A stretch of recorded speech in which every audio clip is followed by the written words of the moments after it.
সবার কাছে ভালো হতে যাবেন না। দু একজন আপনাকে মন্দ বললে ক্ষতি কি? কোথাও কোথাও নিজের ভালোর জন্য মন্দ হয়েই থাকলেন না। শুনুন, সব জায়গায় চুপ থাকবেন না, জবাব দিতে শিখুন। কাজ জানেন বলে সকলেরই কাজ করে দিতে হবে তার কি মানে আছে?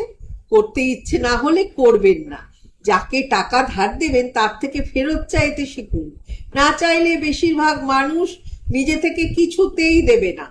ভালোবাসেন মানে তার অন্যায় আবদার মেনে নেবেন কেন?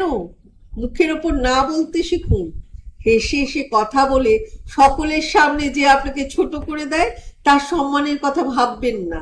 আপনার দুর্বলতা নিয়ে যে খোঁচা দেয় রোজ, পাল্টা খোঁচাটা তাকেও একদিন দিন। সব মেনে নেওয়া, সব মানিয়ে নেওয়া, সবার কাছে ভালো থাকার মধ্যে কোনো গৌরব নেই। এর জন্য আপনাকে কেউ নোবেল দেবে না। নিজের ভালো থাকাটা বড্ড জরুরি। যত নরম থাকবেন তত আঘাত পাবেন। আঘাত পাওয়ার আপনার অধিকার নয়।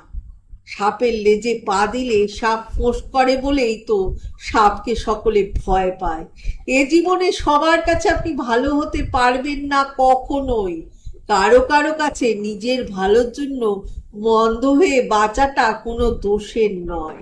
লিখেছেন সরজিৎ ঘোষ।